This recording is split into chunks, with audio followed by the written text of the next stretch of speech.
Et quand la tristesse arrive, je sais tu es là, toujours près de moi.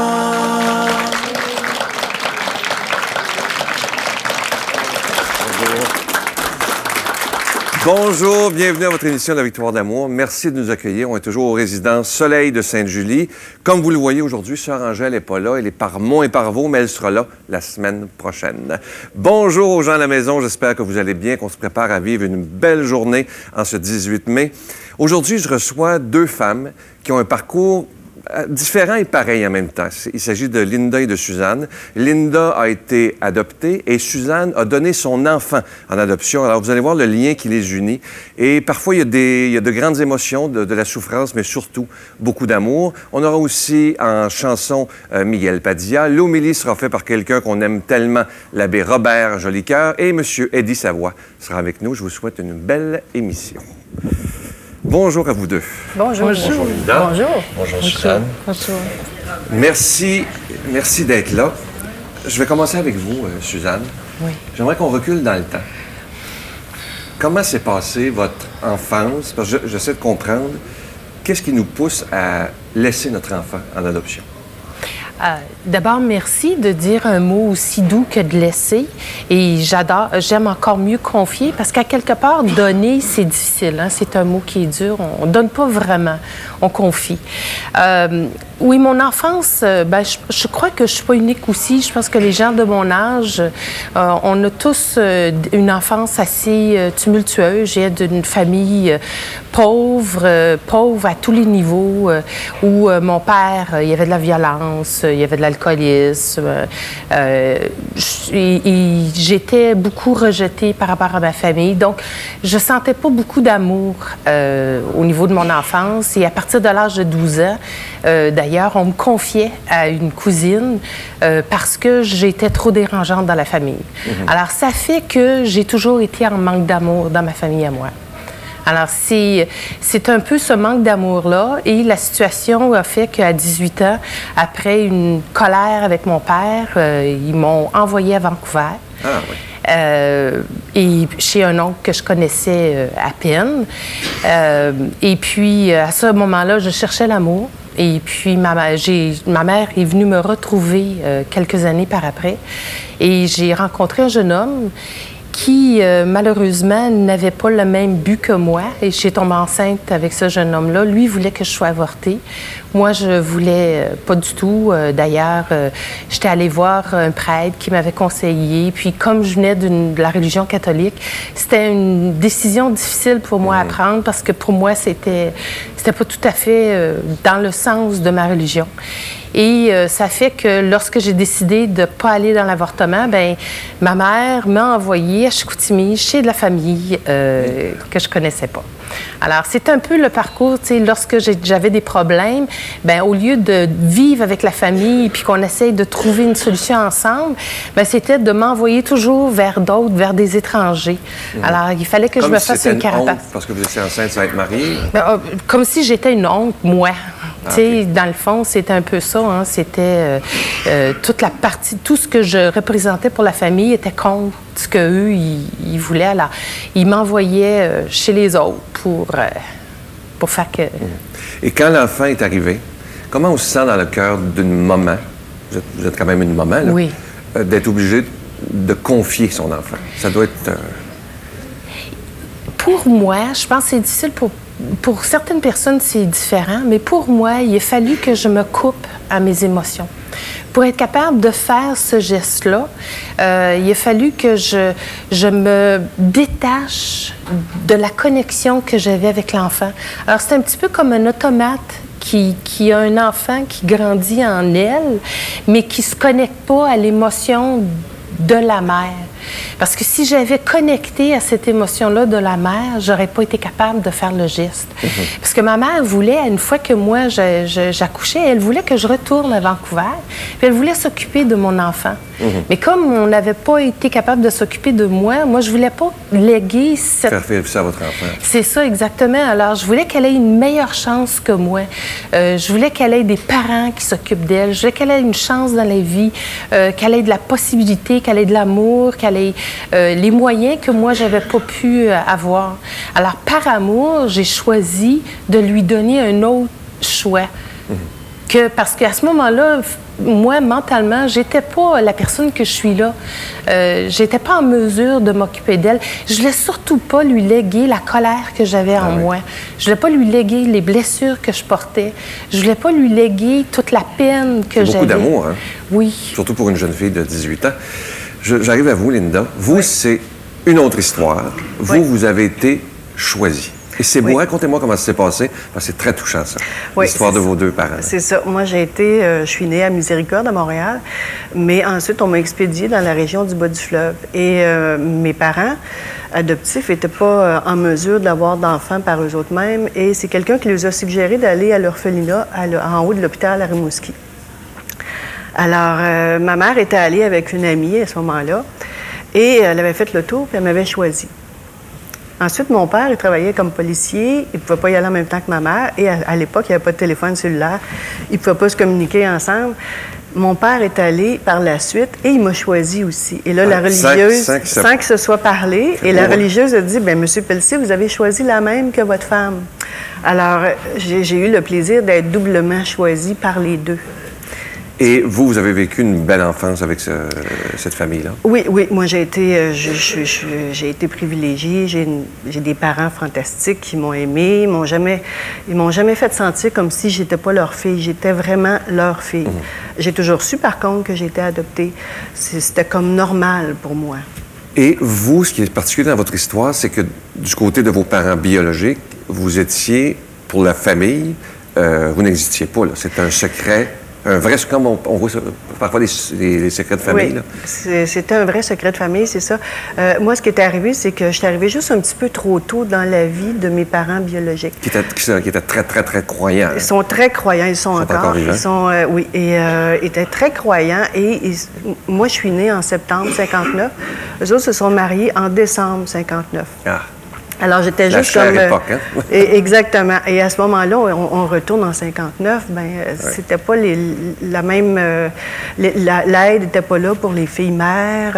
C'était pas la même chose, c'était pas la même vision. Donc, ils m'ont placée en adoption et par la suite, ils se sont mariés. Et tout le temps où moi, j'avais pas encore commencé mes recherches, ils ne s'en parlaient pas entre les deux.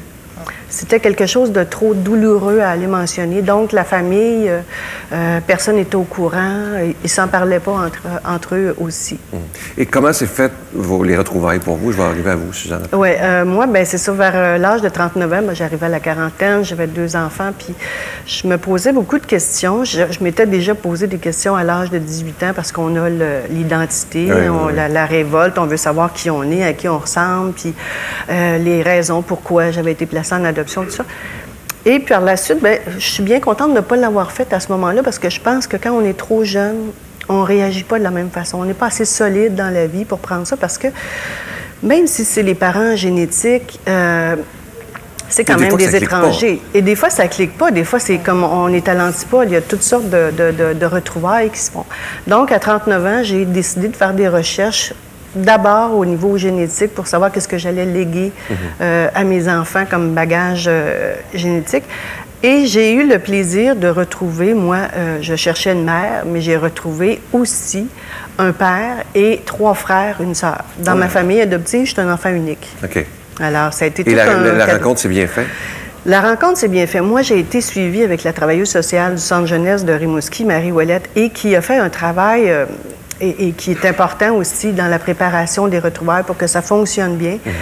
Elle a fait un bon travail dans le sens qu'elle m'a mis les possibilités, elle m'a raconté plein d'histoires d'autres retrouvailles, ce qui faisait que j'avais un... Tu sais, je savais que ça pouvait aller bien, comme il y avait la possibilité aussi que ça ne fonctionne pas.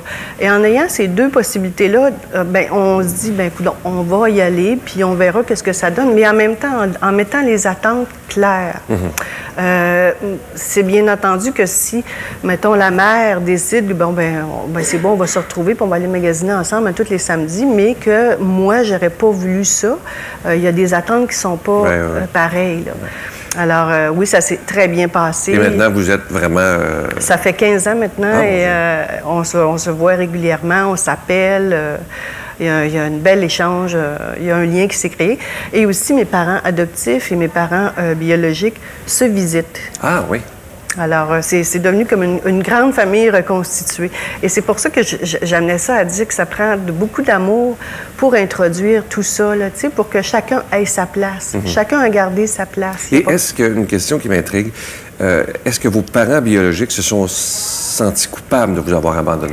Excusez-moi de prendre le mot abandonné, parce qu'ils l'ont sûrement fait, malheureusement, à cause de la religion à l'époque. Oui, malheureusement. Je dirais, oui, c'est d'ailleurs une des raisons pour laquelle ils ne s'en parlaient pas entre les deux, jusqu'à temps que je cherche à 39 ans. Il y avait de la culpabilité et moi, j'ai jamais voulu qu'eux autres se sentent coupables, parce que moi, j'ai l'impression que j'ai eu un bagage de plein de choses. T'sais. Ils m'ont donné leur bagage génétique, puis en même temps, j'ai été élevée par mes parents adoptifs qui m'ont donné un autre bagage. Donc, moi, je me sens plus riche de tout ça. De plus, il me semble qu'en tout cas, ça me fait de moi avec plein de potentiel. Là, Suzanne, vous, les retrouvailles, c'était un petit peu plus difficile. Oui, et d'abord... Avec votre fille. Oui, et d'abord, moi, bien, ça fait 10 ans maintenant. Et au départ, je dois dire que moi, je ne l'aurais jamais fait. Et d'ailleurs, quand on regardait les émissions de Claire Lamarche et tout ça, je ne voulais pas regarder ces émissions-là par peur qu'elle me cherche à cet endroit-là. Je voulais pas que ça se fasse d'une façon... aussi lourde, tu sais, avec tout le monde et tout ça, parce que c'est quelque chose de tellement intime puis tellement émotionnel. Parce que moi, je l'ai fait à partir de mon cœur. Je l'ai fait dans le sens de l'amour pour lui donner une meilleure chance. Alors, je me disais, je ne vois pas qu'est-ce que j'ai fait de mal. Et je refusais d'aller dans cet endroit-là. Et effectivement, elle se demandait comment ça se fait que je ne me sentais pas coupable. Puis ça a été un point sensible. Puis je lui disais, je ne peux pas me sentir coupable de t'avoir mis au monde, d'avoir fait attention à moi, puis de t'avoir donné un meilleur choix que moi j'avais. Très beau. Et maintenant, ça va bien avec maintenant, votre fille? Ça va très, très, très bien. J'ai 2 petits-fils. 2 petits... Ah, deux petits-fils. 2 belles histoires, et comme disait Linda, ça demande vraiment beaucoup de préparation. Et contrairement à Linda, ce qui a été difficile, moi, avec ma fille, c'est qu'on n'a pas eu cette aide-là. Et c'est dans ce sens-là qu'on veut amener le message, parce que c'est des blessures et ça demande de se faire accompagner. Alors, j'invite les gens à lire le très beau livre écrit par Linda et Suzanne, Liens brisés, liens retrouvés. C'est aux éditions Québécois. Et je vous offre une très, très belle chanson interprétée par Miguel. Écoutez bien les paroles. Pardonne-moi. Merci.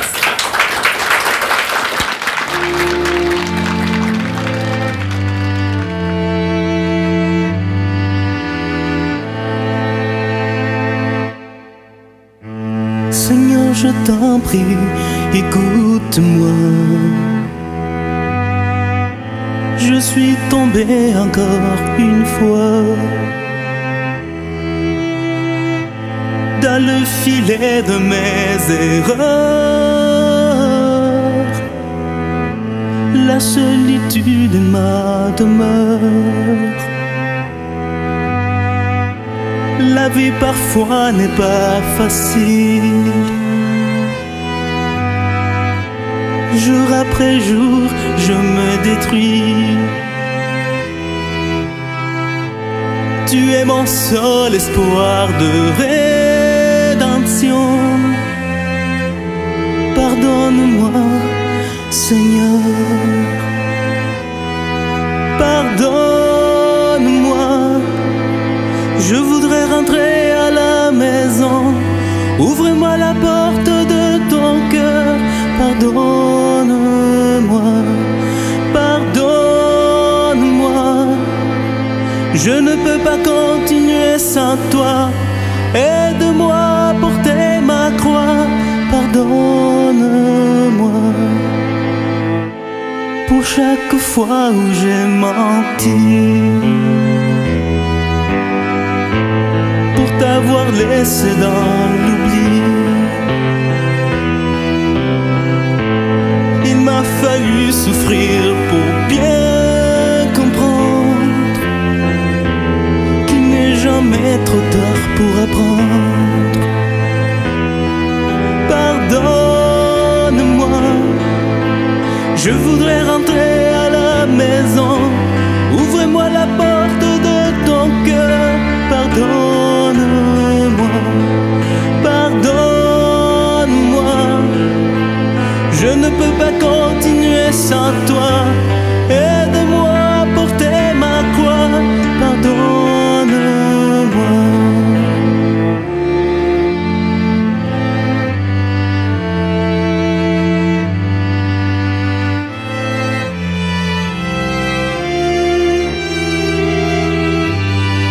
Pardonne-moi, je voudrais rentrer à la maison. Ouvre-moi la porte de ton cœur. Pardonne-moi, pardonne-moi. Je ne peux pas continuer sans toi. Aide-moi à porter ma croix. Pardonne-moi, pardonne-moi, pardonne-moi.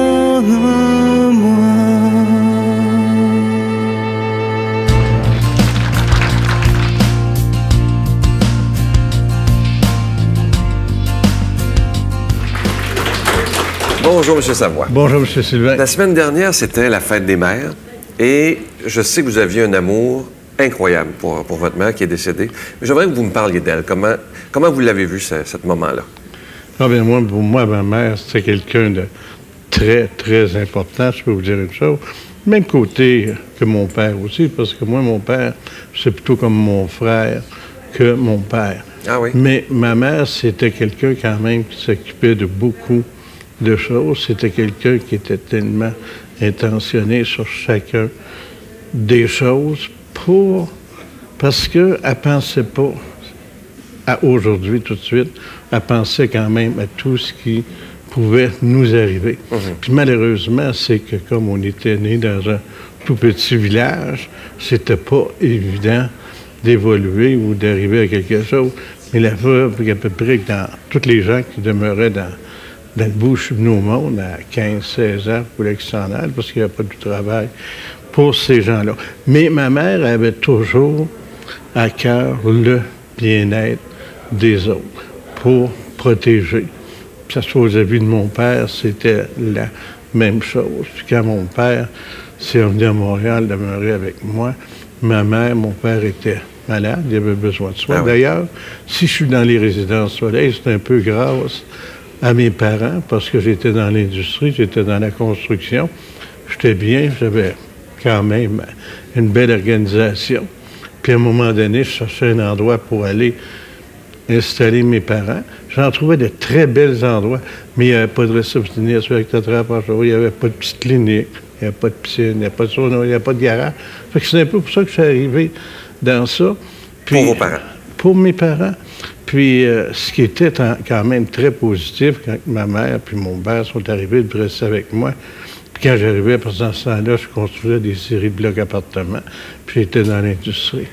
Puis chaque fois que je parlais de quelque chose, ça me disait toujours, s'il y a quelqu'un qui est capable de le faire, c'est bien toi. Ça, c'est beau, hein, quand nos parents nous disent ça. Là. Déjà, là, la confiance, quand même, c'est ta mère ou c'est ton père qui te dit ça, ça t'aide énormément à avancer. Mais elle disait toujours une chose, tu sais, tout ne peut pas être parfait dans la vie. Si tu fais jamais d'erreur, tu n'arriveras jamais quand même à pouvoir construire des grandes choses. Parce que moi, je dis toujours que l'erreur est humaine, mais tu peux quand même te reprendre. Puis pour ça, ma mère et mon père étaient tellement positifs. Puis ma mère, on dit une chose, elle n'a jamais oublié même une fête de ses sœurs, de ses belles-sœurs, toutes les gens qui l'entouraient, parce que c'est pas des grandes choses des fois. C'est un petit tricot. Puis je me souviens quand même d'une histoire quand même qui va passer certainement à la télévision. C'est que ma mère était tellement inventive aussi qu'à un moment donné, on n'avait pas grand-chose à manger l'hiver parce que mon père ne travaillait pas. Elle tricotait des petits soutes avec les petits pantalons. Elle nous envoyait, mon frère, vendre des billets 5 cents du billet. Ah oui. Bon, j'étais un petit homme d'affaires à ce moment-là. C'était déjà beaucoup d'argent à ce moment-là. Je veux dire, ma mère, c'est quelqu'un que j'adorais. Puis je peux dire une chose, je suis à peu près convaincu que... Elle vous entend. Ah oui, certainement. Ça paraît, moi, je vous vois de proche et ça paraît que vous l'aimiez, votre maman. Ah, merci, M. Savoie. Merci de tout cœur. Notre Père qui es aux cieux, que ton nom soit sanctifié, que ton règne vienne, que ta volonté soit faite sur la terre comme au ciel. Donne-nous aujourd'hui notre pain de ce jour. Pardonne-nous nos offenses, comme nous pardonnons à ceux qui nous ont offensés. Ne nous laisse pas entrer en tentation, mais délivre-nous du mal, car c'est à toi qu'appartient le règne, la puissance et la gloire, pour les siècles des siècles. Amen. Je suis toujours tellement heureux de vous présenter ce beau cadeau du mois, une belle exclusivité de la Victoire de l'amour. Déjà, beaucoup de personnes se sont procurées. Il s'agit de ce pendentif du psaume 23. C'est sur un support qui est argenté, ça ne ternira jamais. Le psaume 23 est gravé des deux côtés du pendentif. Ça se donne vraiment bien en cadeau. Donc, si vous en voulez un, c'est avec un don de 25 $. Si vous en voulez deux, c'est avec un don de 40 $. Et c'est comme si, en portant ce beau pendentif, c'est comme si on disait au Seigneur, j'accepte que tu sois le berger de mon cœur, le berger de ma vie, et j'accepte de te suivre. Alors, je vous donne l'adresse en vous disant merci de tout cœur de votre grande générosité. La Victoire de l'amour, casier postal 120, succursale Boucherville à Boucherville, le J4B 5E6, je vous la redonne. La Victoire de l'amour, casier postal 120, succursale Boucherville à Boucherville, le J4B 5E6. Également par téléphone, par carte de crédit, du lundi au vendredi, de 8h30 à 16h30 dans le 514-523-4433, 523-4433 ou sans frais, le 1-888-811-9291, 1-888-811-9291 et aussi sur notre site Internet, le www.lavictoiredelamour.org. Et je vous rappelle également que le livre que j'avais écrit, qui était le cadeau du mois passé, le psaume 23, une prière puissante, ça vient aussi avec le CD audio. C'est toujours disponible à l'année également et ça se donne vraiment bien en cadeau. En terminant, je vous invite à venir nous rejoindre sur notre page Facebook. C'est plus de 160 000 personnes qui suivent la Victoire de l'amour à tous les jours. Alors, c'est beaucoup de monde sur cette belle page Facebook. Mon Dieu, donnez-moi la sérénité d'accepter les choses que je ne peux changer, le courage de changer les choses que je peux et la sagesse d'en connaître la différence. Amen.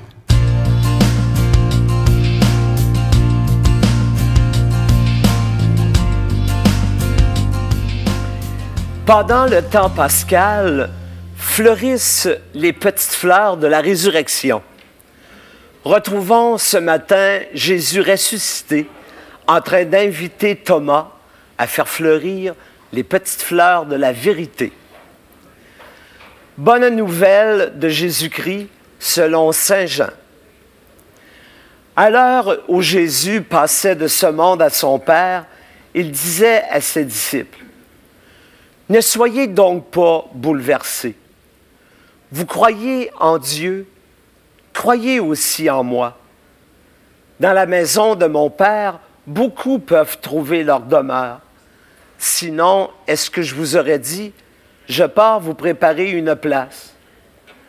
Quand je serai allé vous la préparer, je reviendrai vous prendre avec moi. Et là où je suis, vous y serez aussi. Pour aller où je m'en vais, vous savez le chemin. » Thomas lui dit, « Seigneur, nous ne savons même pas où tu t'en vas. Comment pourrions-nous savoir le chemin? » Jésus lui répond, « Moi je suis le chemin, la vérité et la vie. Personne ne va vers le Père sans passer par moi. »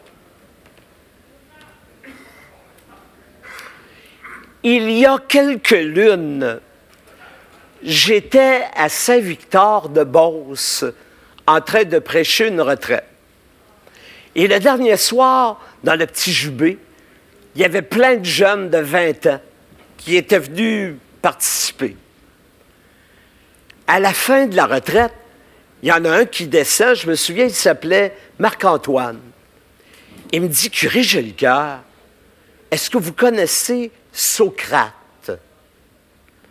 Hey, Socrate, à Saint-Victor-de-Beauce. Je dis pas, à l'Université McGill.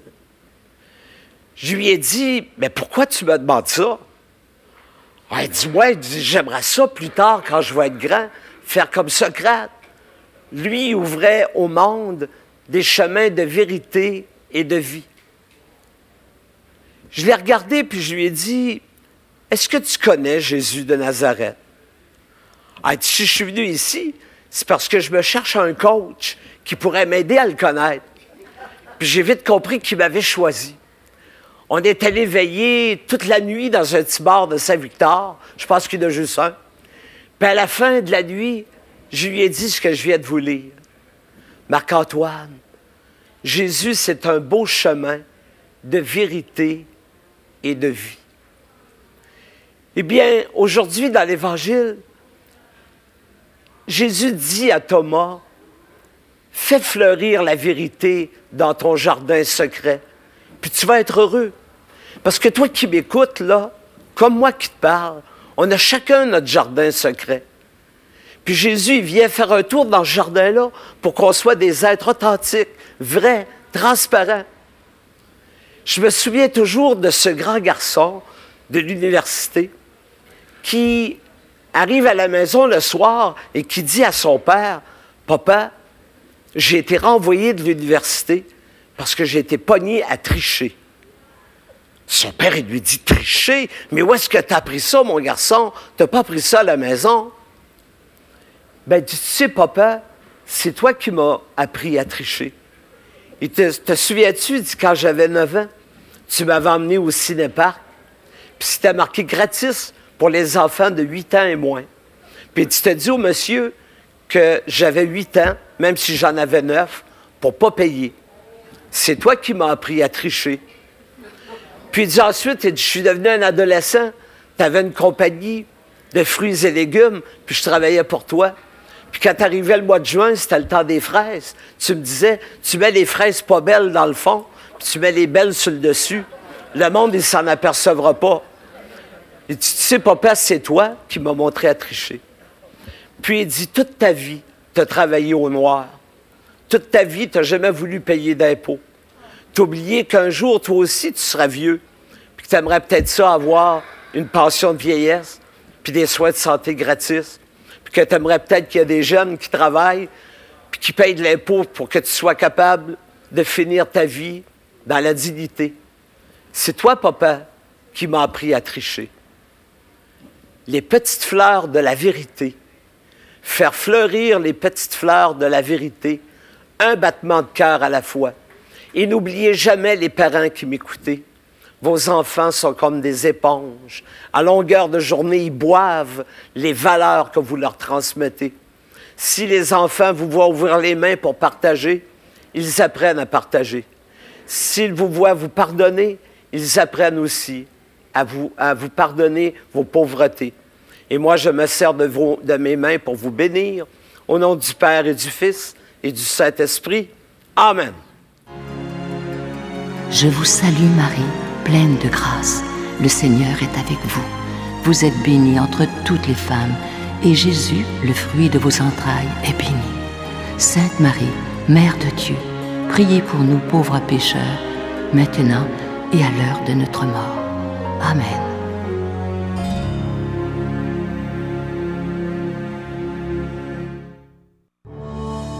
Sur les pas de Jésus. Dans le cadre des festivités du 20e anniversaire de la Victoire de l'Amour, nous vous invitons à un magnifique pèlerinage en Terre Sainte et Jordanie en compagnie de Sœur Angèle, l'abbé Donald Thompson et Sylvain Charon. Nous visiterons entre autres en Israël, Nazareth, le Mont des Béatitudes, Bethléem, Jérusalem, Masada et Qumran. Et en Jordanie, Pétra, Mont Nebo, la Mer Morte et plusieurs autres, du 26 mai au 10 juin 2015. Pour informations et réservations, voyage intermission au 514-288-6077 ou sans frais au 1-800-465-3255. Je vous souhaite une très belle journée. N'oubliez pas de venir nous rejoindre sur Facebook. C'est toujours une joie pour moi de vous lire et surtout, je réponds toujours en privé et je vous attends. Demain matin, 5h15. Bye bye. La Victoire de l'Amour remercie de tout cœur les Résidences Soleil de leur accueil si chaleureux.